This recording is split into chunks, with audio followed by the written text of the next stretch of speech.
यह कहानी हमें बताती है कि इस धरती पर रहने वाला हर एक प्राणी अपनी आज़ादी का हकदार है, अब चाहे वो कोई इंसान हो या कोई जानवर। तो कहानी शुरू होती है एक जंगल से, जहाँ पर एक बहुत ही खास प्रजाति के बंदर रहते हैं। वहाँ पर कुछ शिकारी आकर उन बंदरों को अपने जाल में फंसाने की कोशिश करते हैं, लेकिन बहुत सारे बंदर वहाँ से भाग जाते हैं और कुछ बंदर उनके जाल में फंस जाते हैं। वे लोग उनको अपनी गाड़ियों में भर के वहाँ से ले जाते हैं। दरअसल इनको एक लैब में ले जाया जा रहा है। इस लैब में इंसानों संबंधित कुछ गंभीर बीमारियों के इंजेक्शन बनाए जाते हैं, लेकिन इंसानों पर टेस्ट से पहले इन दवाइयों को बंदरों पर टेस्ट किया जाता है, ताकि इन दवाइयों के प्रभाव और दुष्प्रभाव को पहले ही जाना जा सके। इस लैब में एक साइंटिस्ट है जिसका नाम विल है। विल काफी सालों से अल्जाइमर नाम की बीमारी के इंजेक्शन को बनाने में लगा हुआ है। अल्जाइमर एक दिमागी बीमारी है जिसमें इंसान की याददाश्त कमजोर हो जाती है। उसने काफी सारे इंजेक्शन बनाकर इन बंदरों पर टेस्ट किए, लेकिन उनमें से कोई भी कारगर साबित नहीं हुआ। विल ने इस बीमारी के लिए एक इंजेक्शन और तैयार किया है और हमेशा की तरह सबसे पहले इसका टेस्ट एक बंदर पर किया गया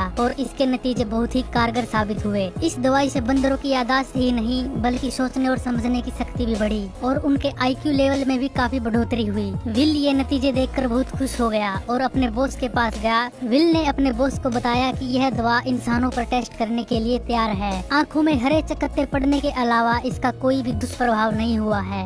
लेकिन विल का बॉस कहता है कि इंसानों पर टेस्ट से पहले तुम्हें बोर्ड से मंजूरी लेनी होगी और अगले दिन बोर्ड की मीटिंग बुलाई जाती है। बोर्ड की टीम उस बंदर को देखना चाहती है जिस पर इस दवाई का इस्तेमाल किया गया था। वह बंदर एक मादा बंदर है जिसका नाम नंबर 9 है। जब नंबर 9 को टीम के पास ले जाने के लिए तैयार किया जाता है तब वह काफी गुस्से में होती है और वो वहाँ के एक कर्मचारी पर हमला भी कर देती है, लेकिन जैसे तैसे काबू करके उसको टीम के पास ले जाया जा रहा होता है तब वह बीच में ही बेकाबू हो जाती है और वहाँ पर काफी तोड़ फोड़ मचाती है। उसके रास्ते में आने वाले इंसानों पर भी वह हमला करती है। इस बंदर के इस व्यवहार को देख वहाँ की सिक्योरिटी उस पर गोली चला देती है, जिससे वह वहीं पर मर जाती है। इस घटना से लैब का हेड काफी गुस्सा हो जाता है क्योंकि उसे लगता है कि इन बंदरों पर उस दवा का गलत असर हुआ है। इसलिए वो उन सभी बंदरों को मारने का हुक्म दे देता है जिन पर इस दवा का इस्तेमाल किया गया था। विल उसे समझाने की काफी कोशिश करता है लेकिन वह नहीं मानता। बाद में विल और विल के दोस्त फ्रैंकलिन को पता चलता है कि वह बंदर जो आक्रामक हो गई थी उसने उसी रात एक बच्चे को जन्म दिया था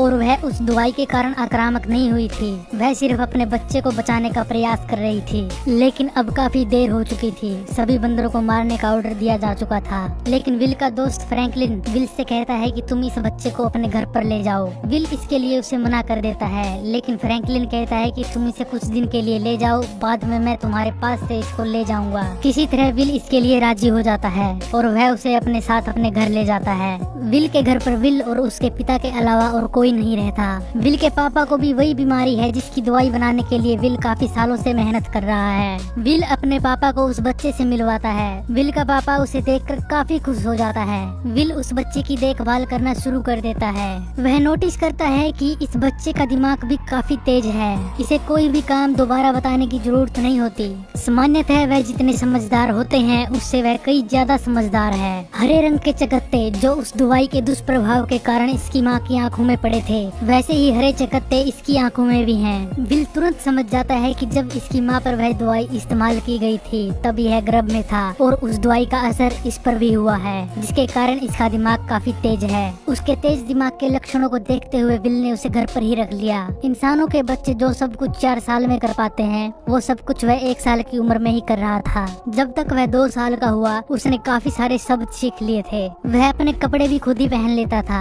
2 साल की उम्र में ही वह ऐसी ऐसी पहेलियां को सुलझा लेता था जिन पहेलियों को एक इंसानी बच्चा 8 साल का होने पर भी नहीं सुलझा पाता। विल और उसके पिता ने इसका नाम सीजर रखा था। 3 साल की उम्र में वह इशारों की भाषा सीख गया था। वह इशारों के जरिए इंसानों से काफी सारी बातें कर सकता था। लेकिन विल के पिता की हालत अब और भी बदतर होती जा रही है। यह सब देखते हुए विल ने निर्णय लिया कि वह उस दवाई का इस्तेमाल अपने पापा पर करेगा जिसका इस्तेमाल उसने सीजर की माँ पर किया था। विल लैब से वह इंजेक्शन लेने चला जाता है, लेकिन इंसानों पर इस्तेमाल करने के लिए इस दवा को मंजूरी नहीं मिली है, इसलिए विल को यह दवा चोरी छुपे लेकर आनी पड़ती है। घर आकर विल यह इंजेक्शन अपने पिता को लगा देता है और सच में यह दवा विल के पिता पर काफी कारगर साबित हुई। इस दवा से विल के पिता की बीमारी अच्छी तरह से ठीक हो गई। देखते ही देखते सीजर अब काफी बड़ा हो गया है। एक दिन सीजर विल और उस डॉक्टर के साथ जंगल में खेलने के लिए आते हैं। वहाँ पर एक कुत्ता सीजर को काफी देर से भौंक रहा होता है। यह देखकर पर सीजर काफी गुस्सा होता है और उस कुत्ते पर चिल्ला पड़ता है। वह कुत्ता वहीं पर अपनी दुम दबा लेता है। सीजर को उस दिन ऐसा लगता है कि वह भी उस कुत्ते की तरह पालतू है, लेकिन विल उसे समझाता है कि वह पालतू नहीं है, वह उसके बेटे से भी बढ़कर है। लेकिन सीजर अभी भी उदास है। वह विल से अपनी माँ के बारे में पूछता है। विल उसे उसी लैब पर लेकर जाता है जहाँ से वह उसे लेकर आया था और उसे सारी स्टोरी बताता है। उस दिन सीजर को पता चलता है कि उसकी माँ कैसे मरी थी। एक दिन विल के पापा और उसके पड़ोसी की लड़ाई हो जाती है। वह पड़ोसी विल के पापा को काफी बुरा भला कह रहा था। सीजर जब यह सब देखता है तो उसे काफी गुस्सा आता है। वह उस पड़ोसी पर हमला कर देता है। उसको काफी बुरी तरह पीटने के बाद वह उसकी एक उंगली को काट लेता है। सीजर ने जो किया वह कानून की नजरों में एक अपराध है, इसलिए इस अपराध की जांच होने तक सीजर को कैद रखने की सजा सुनाई जाती है। जब सीजर को कैद खाने में ले जाया जाता है तो सीजर उस कैद खाने को देखकर काफी खुश हो जाता है। उस कैद खाने की दीवारों को कुछ ऐसे पेंट किया गया था, देखने पर ऐसा लगता था कि मानो आगे खुला जंगल है। लेकिन जब सीजर दीवार के पास जाता है तो उसे सच्चाई का पता चल जाता है। कैद खाने में एक लड़का सीजर को आवाज देता है। वह सीजर को कहता है कि वह मुझे फॉलो करे ताकि मैं उसे वहाँ से बाहर निकाल सकूं। सीजर उसको फॉलो करता है, लेकिन वह लड़का बड़ी ही चालाकी से सीजर को एक पिंजरे में डाल देता है। वहाँ पर सीजर के अलावा और भी बहुत सारे वानर हैं। वह सीजर को देखकर जोर जोर से चिल्लाने लग जाते हैं। सीजर उन्हें देखकर काफी डर जाता है। सीजर को घर की काफी याद आ रही होती है। एक दिन जब सभी बंदर उस कैद खाने के पार्क में खेल रहे होते हैं तब वहाँ पर सीजर भी आ जाता है। उन बंदरों में एक बंदर जो सबसे ज्यादा ताकतवर था वह सीजर को काफी परेशान करता है और काफी चोट भी पहुँचाता है। ज्यादा चोट पहुँचने से पहले वह कर्मचारी लड़का वहाँ पर आता है। वह सीजर और उस बंदर को बेहोश कर देता है। बंदरों के साथ इस लड़के का व्यवहार बिल्कुल भी अच्छा नहीं है। यह लड़का सभी बंदरों के साथ बड़ी बदसलूकी करता है और उन्हें नफरत की नजरों से देखता है। एक दिन विल सीजर से मिलने के लिए वहाँ पर आता है। सीजर जब विल से पूछता है कि क्या अब हम घर जाएंगे तो विल उससे कहता है कि अभी और समय लगेगा। इस पर सीजर काफी नाराज हो जाता है। अब सीजर खुद ही वहाँ से बाहर निकलने का जरिया ढूंढने में लग जाता है। एक रात सीजर अपने दिमाग का इस्तेमाल करके वहाँ का ताला तोड़ने में सफल हो जाता है। आजाद होते ही सीजर वहाँ पर रह रहे एक खूंखार गोरिल्ला को आजाद करता है। इसके बाद सीजर उस बंदर को आजाद करता है जिसने पहले ही दिन सीजर पर हमला कर दिया था। क्योंकि वह खूंखार गोरिल्ला जिसको सीजर ने आजाद कराया था वह अब सीजर का दोस्त है। उसके डर से वह बंदर सीजर को कोई नुकसान नहीं पहुंचाता और सीजर के सामने घुटने टेक देता है। वहाँ पर मौजूद सभी बंदर अब समझ जाते हैं कि सीजर ही अब उनका सरदार है। एक दिन विल वहाँ पर आता है।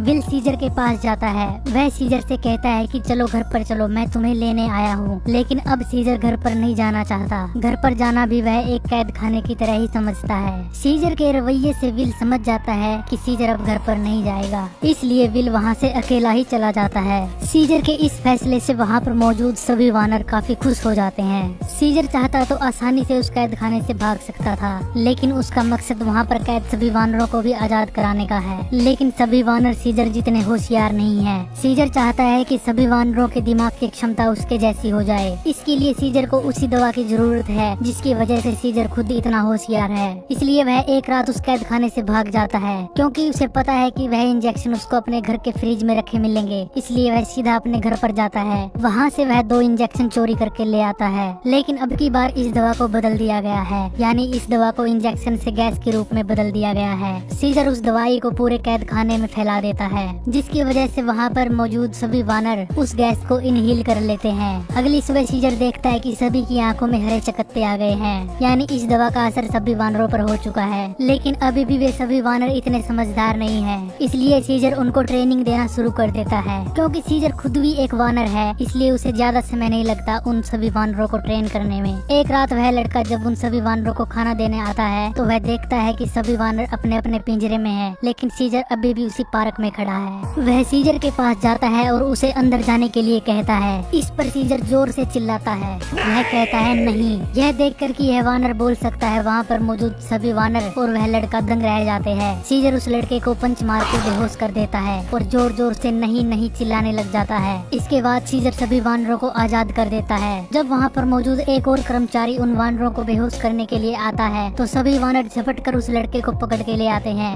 वह उसे मारने पीटने लग जाते हैं, लेकिन सीजर ऐसा करने से सभी वानरों को मना कर देता है, क्योंकि सीजर किसी भी बेकसूर को नुकसान नहीं पहुंचाना चाहता। लेकिन सीजर उस लड़के को एक भयंकर मौत देता है जो सभी वानरों पर काफी जुल्म करता था। इसके बाद सीजर सभी वानरों को लेकर वहाँ से फरार हो जाता है, क्योंकि सीजर सीजर को पता था कि वह लैब जिसमें यह इंजेक्शन बनाए जाते हैं वहाँ पर और भी उसी जैसे वानर कैद हैं, इसलिए वह सीधा सभी वानरों को लेकर उसी लैब में पहुँच जाता है। वो सभी मिलकर वहाँ पर कैद सभी वानरों को आजाद करवाते हैं। शहर की पूरी पुलिस फोर्स उन बंदरों को काबू करने के लिए निकल पड़ती है। सीजर चिड़ियाघर से भी सभी वानरों को आजाद करवाता है।